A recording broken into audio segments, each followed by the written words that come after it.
Welcome everyone to the first of a series of 12 videos introducing you to major theories of ethics. In these first two, we're going to cover classical and contemporary utilitarianism. Now, classical utilitarianism, the theory of Jeremy Bentham and John Stuart Mill, can be summarized in three propositions. We'll call them the consequences proposition, the happiness proposition, and the equality proposition. Now, the first of these says that actions are to be judged, right or wrong, solely by virtue of their consequences. Nothing else matters. Or in other words, utilitarianism is a form of consequentialism. But, two, it's a very specific form of consequentialism. In assessing consequences, the only thing that matters is the amount of happiness or unhappiness that's created. Everything else is irrelevant. So happiness is the key metric for the consequences that we talked about at proposition number 1. For the classical utilitarians, happiness simply is utility, or whatever is useful to humans, and they also use the terms pleasure and pain, joy and suffering, but it's mostly the same. Contemporary utilitarians might differ a bit on these issues. That's a point that we'll get back to in our second video. One common way that you'll see propositions 1 and 2 combined together is to say this. If the good is happiness or utility, that's proposition 2, then the right is to increase or even maximize the good. What makes the thing we do right is this feature of it, that it does the most good. Of the available things we could do, at least. Good consequences, after all, are what matters. That's proposition number 1. And then there's a third important proposition. Each person's happiness counts the same. Equality. As Bentham put it with regard to calculating the amounts of happiness achieved for all people, he said, everybody is to count for one and nobody for more than one.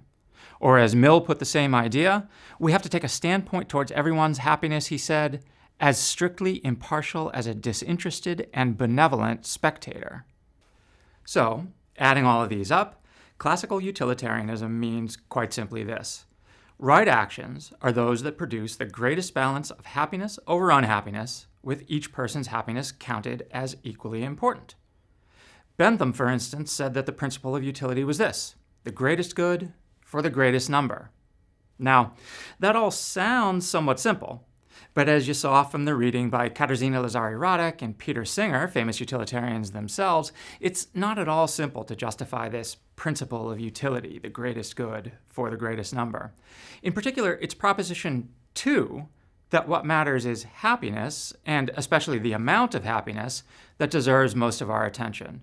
Utilitarians themselves have made countless attempts to justify this and the other propositions, and I don't think that any of them believes there is yet a fully satisfactory set of justifications. You've seen that Lazary-Radek and Singer cover a number of potential justifications, and they do so somewhat neutrally so that you could decide among them yourself. In our second video, though, I am going to suggest to you that it's helpful that they're not being fully neutral. They are trying to show you some of the reasons that contemporary utilitarians differ from the classical utilitarians. They are, that is, making a case for a particular form of rule-based, not act-based, and a particular form of hedonistic utilitarianism. But we'll come back to that later. That is, their argument assessing rules, not acts, and their argument for hedonism. For now, just note that they seem open to reviewing a number of options and giving them all a pretty fair shake, because really utilitarians wouldn't say that as of yet there's any fully satisfactory justification of the principle of utility out there. But don't worry, all the theories we'll cover together have multiple, sometimes competing versions. So there's nothing particularly troubling in the mere fact of disagreement. Not unless you could never find justification for a view, or all of the justifications on offer seem morally problematic in some way, would we ever give up on a view? Now, one other preliminary to cover. Sometimes, some people, especially early in their undergraduate careers, they hear all this talk about happiness and utility, and they get utilitarianism a little bit twisted. They think it might license something like cynical egoism. The cynicism would be in saying something like this: utilitarianism is right. Everyone's just out for themselves in this world. They say they are for morals and duties and goodness and whatever, but self-interest, narrowly understood as pleasures experienced by the individual, self-interest can explain everything about how they actually behave. And so this person would say, self-interest should just replace demanding moral principles like duties or virtues or even rightness, full stop, because those are never the real motives anyway. Then the egoism part of it would be in saying something like this: utilitarianism is right. I should just do what's good for myself, satisfies my ego, as long as it turns out to also be kinda good for other people. Utilitarianism, this person would say, is just telling us to look for win-wins, act to bring about good for yourself and some others, and voila, you are moral. However small that good is for others, you're moral. No, this is not utilitarianism, so I want to start by actually banishing these misunderstandings from your minds. Utilitarianism is not cynical egoism, which is, however, sometimes at the basis of some versions of economic, not ethical thought. Instead, the moral conclusion of utilitarianism is that you should seek the happiness of all others. Indeed, John Stuart Mill said that he suspected that this was the motive that actually moved people in real life. People seek their own happiness and that of others. You should see the Lazari Radic and Singer book on page 21 where they argue against this. They argue against this because most other utilitarians wouldn't quite predict that. They would simply say, these utilitarians, that we can know happiness is good for people because it is what people seek for themselves. That's not cynicism or a supposition that they hypocritically seek their self-interest when they say they're doing what's right. It's just the proposition that what is good for people is happiness, as evidenced by the fact that they seek it. But then this is crucial. Most utilitarians will say that through our rationality, we can discern that we should extend the same concern we have for our own happiness to all other people. So, utilitarianism is not a philosophy of cynical egoism.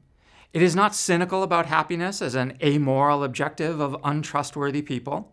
And far from being egoistic, it may even be a philosophy of self-sacrifice. If you put your happiness into a maximizing equation, and you combine it with concern for all other humans, yours is going to seem comparatively less pressing on the whole than it does to you, at least. It is as important as the other's happiness, but it is merely as important as the others. It would often be outweighed by the concerns of the billions of other people alive, and some utilitarians would say, possibly the trillions of other people yet to be born. In fact, I'll give you this as a general warning. This isn't a strict philosophical principle, just a general warning. I might say this. If you're attempting to reason to some utilitarian conclusion, and you discover that your interests, or those of your social group, turn out to be favored by your calculations, be very suspicious. Be suspicious that you've gotten the weighting of happinesses wrong. Check your math again. Because under many, if not most circumstances, there'd be some state of the world that would better satisfy the interests of billions of other people without you getting quite all that you want. And that then leads us to our first common objection to utilitarianism, that it is extremely demanding. It may even be the most demanding of the moral theories we'll study together. And we're going to cover how it's demanding in two important ways. One, it's morally demanding. It demands significant investment of yourself in the goods of others. For Princeton's own Peter Singer, for instance, it seems to require something almost akin to moral sainthood. We'll have sources later on what Susan Wolf calls moral saints.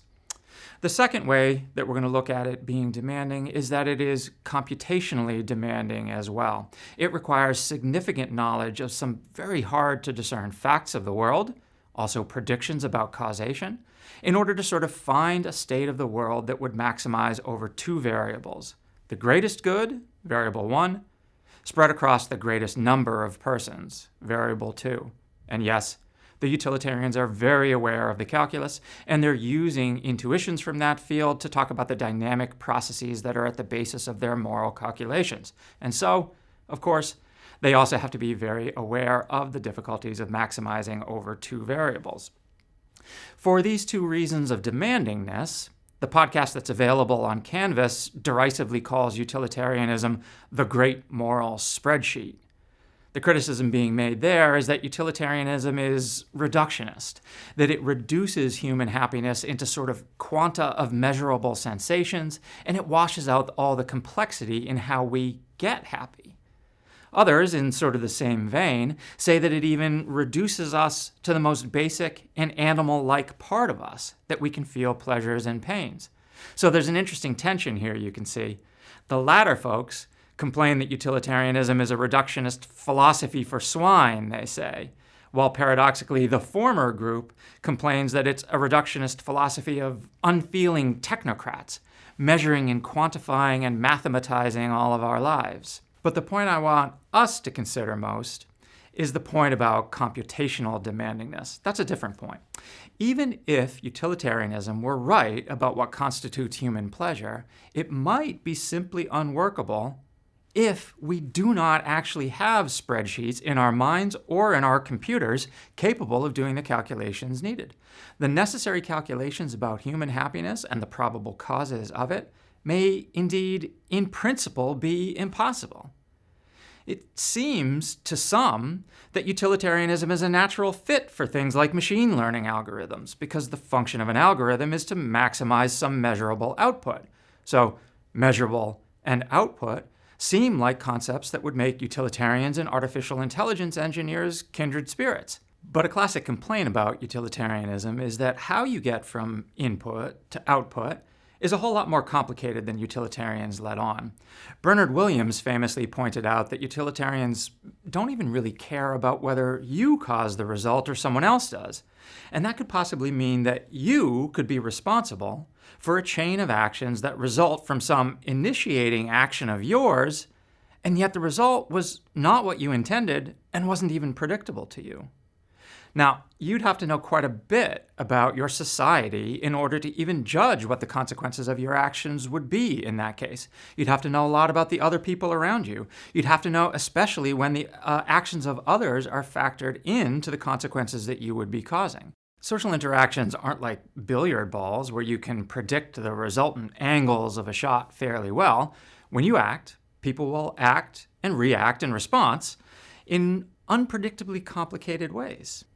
And even if a utilitarian or any other consequentialist were to respond, as you see in the Pettit piece that's on Canvas, that you're not responsible for the truly random or the actually unpredictable consequences of some acts, they still would have to say that you are responsible for the predictions that you make. You are going to act, or endorse a rule, as we'll see later, based on your best current prediction of its overall effect on others and the effect on the society you live in, even. But that itself might be awfully hard to predict. And if it is, in principle, impossible to predict from your current standpoint what's going to unfold in various future states of the world, then utilitarianism can't be a true moral doctrine. And the last thing we want to consider about utilitarianism is that happiness or utility itself is not, even by the utilitarian's own admission, an easily measurable phenomenon. There are three potential problems of measurement, the last of which is going to be the most important to us. The first two were long discussed in the 20th century, but not quite as much anymore. They're covered by Lazari, Radek, and Singer in the section called Preference Utilitarianism. And these first two are this. One, there are problems of interpersonal comparisons of utility. 5 apples, for instance, doesn't deliver the same pleasure for you as for me, and perhaps you need Dom Perignon to get the same pleasure that I get from 5 apples. Does utilitarianism tell us that the right thing to do is to get you Dom while I get apples? That's sometimes called the problem of expensive tastes. And the second of the classic problems here is the problem of diminishing utility. That would mean that 1.5 more apples doesn't deliver the same sort of jolt of happiness for you if you already have 5 as it would for me if I am starving.